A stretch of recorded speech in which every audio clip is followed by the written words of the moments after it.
afternoon. This is Sunday afternoon, not much going on. It's quiet around here. I'm the only one home anymore, and the phone rang, and it was my 50-something-year-old daughter, and says, "Dad, how do you cook pinto beans?" She says, "I've cooked them all my life, and they were never as good as those that you made when I was at home." And I got thinking about that, and I thought, well, I'll look it up on the internet, on YouTube, and tell her a couple YouTubes to watch. So I did that, and I found out that a lot of people who tell you how to cook pinto beans don't know themselves how to do it properly. Now, it's a lot more than just throw them in a pan, pour in some water, boil them a while, and they're done. So I'm going to show you how to cook pinto beans the real cowboy way, the way they should be cooked. I was digging in my pantry and I found this half a pack of pinto beans here. It was originally a 1 pound size, I believe.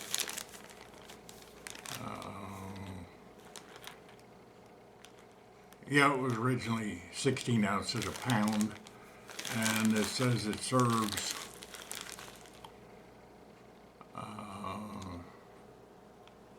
13 servings, so this is about 5 or 6 servings, which is more than adequate for 1 or 2 people. Well, the first thing you have to do is sort the beans. Now, they're a lot cleaner than they used to be. It used to be you got beans and they were in pretty bad shape, but they have started milling and raising them and harvesting them better now, and a lot of it has improved. And so you just spread them out on the table. Once they're spread out here, you start picking out the bad beans, the half beans, and anything, rocks, anything you see in there, any that's all shriveled up or that don't look good. And as you sort the beans, there's another half bean there.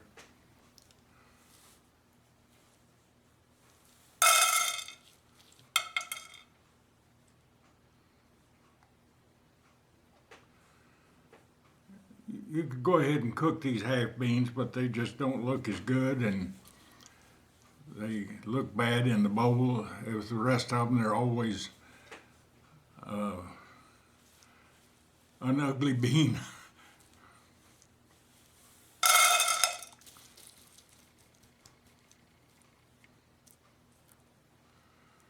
Now there's one that's been eaten by worms or bugs or something, and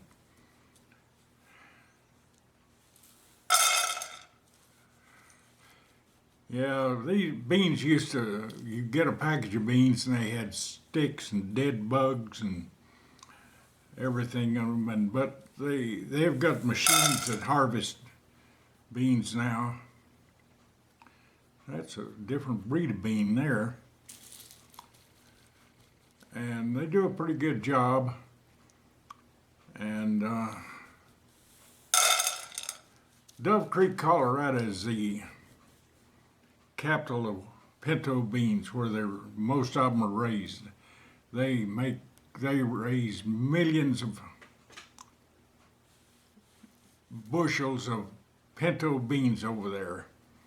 And there's a book and a movie one time called Milagro Beanfield War, and it's a good movie. And it pitted the little man trying to make a living out there in Milagro, New Mexico, which means miracle, pitted him against the big land developers that were taking all the water that he used to use that came down a little stream to water his beans. Well, they diverted it, and they wanted it to go to their golf course and their housing development. And it was a ongoing battle that he had with that land developer. And it's a good book and a good movie. If you can find it, it's a good way to spend the afternoon. There's another different bean. Those harvesters, they just harvest the dry beans, and they don't look at them to see which ones are different color or anything like that.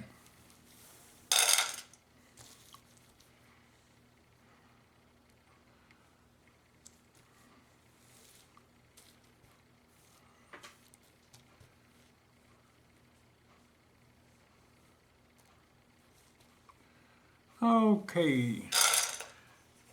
Now what I'm going to do is take these over there and wash them really well. And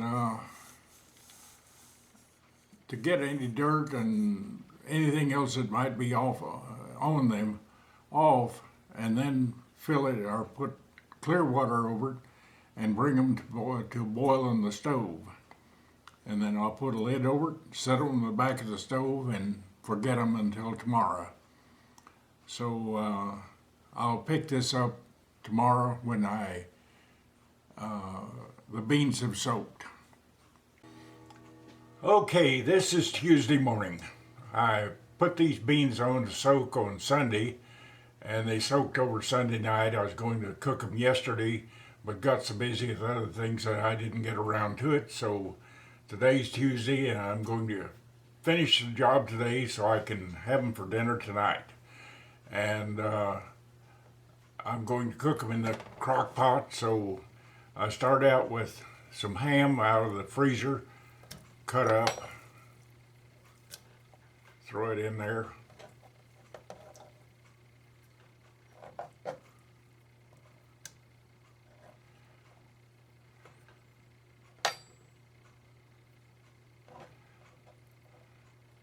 Okay, that's in there. Next is onion.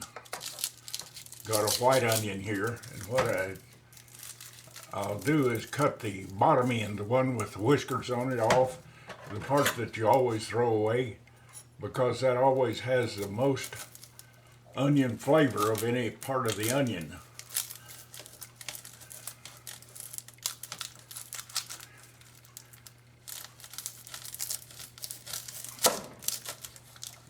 Cut that off. The rest will go into the onion jar in the refrigerator.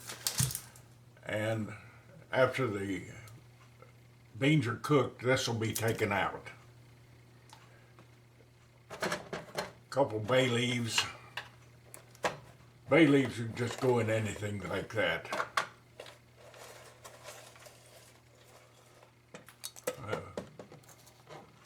Can't even hit the pot this morning.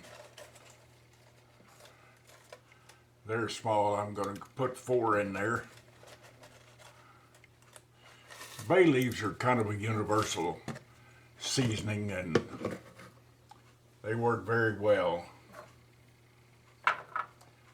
Now, as far as the other seasoning goes, salt and pepper, of course, and then whatever. And I found this complete seasoning. And it's a mixture of, it has a whole list here of them, but they're all good. And instead of trying to mix and match and everything, I'll just put about a spoonful of that in there.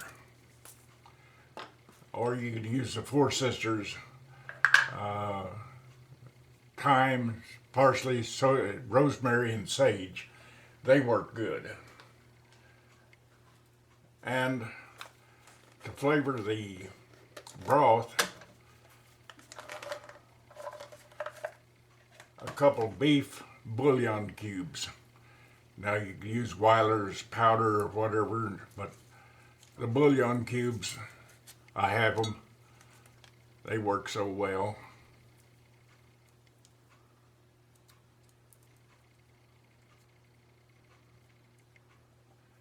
They aren't all that easy to unwrap.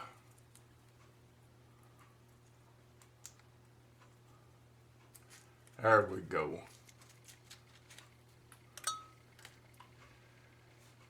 And some salt. Now I'm not going to put a lot of salt in right now, perhaps a half a teaspoon. You can always add salt later. And finally, whoops, is the soaked beans from that I drained and put in the refrigerator to keep till it's time to cook them.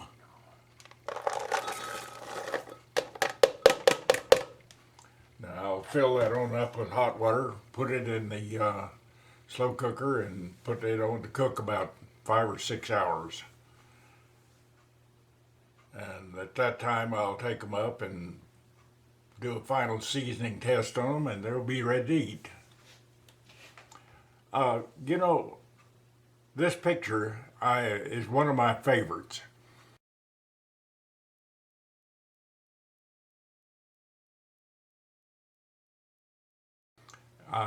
It's a bean farmer from southwestern Colorado. I was driving through there and I saw him out there working his bean field, getting it ready for the spring, and he's using 3 mules, a troika, like they do in Russia.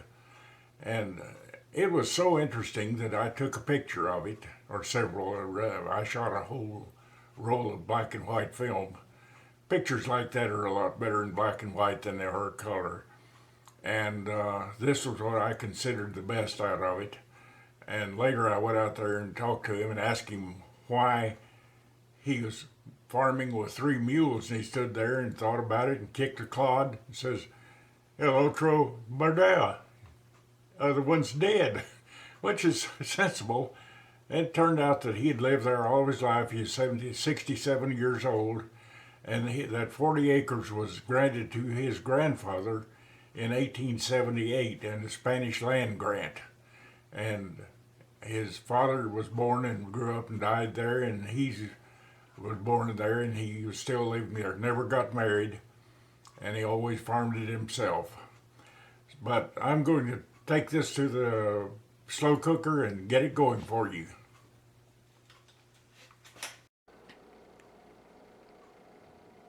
Well, here's the bowl of beans with green onion garnish and some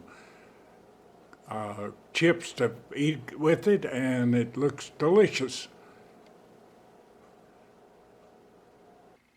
Well, this is a perfect day for beans. It's cold and raining outside, 46 degrees, and been raining all day, and it's my birthday. So I'm having my birthday dinner of a bowl of Cowboy style Pinto beans. And I got some great presents. I got a bag full of stuff from Buc-ee's, all their goodies that my kids put together for me. And I got a pecan pie from Ethel. And I got my flu shots today up at the clubhouse. Went up there in the rain and got them. And so I'm having a great 93rd birthday, all by myself here tonight. And I'm just going to enjoy my bowl of beans.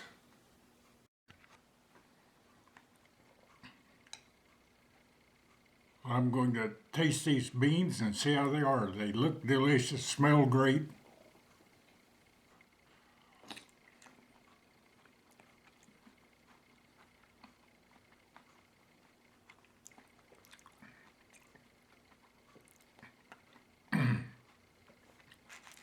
That is a good bowl of beans. It's a whole meal in a bowl, and Cowboy style Pinto beans. Get me a piece of this ham out of here.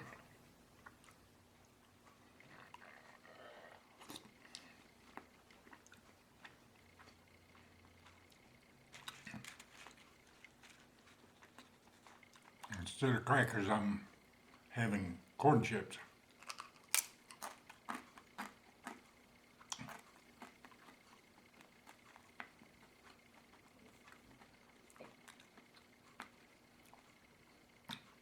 So, God bless America. God bless Texas. And remember the Alamo.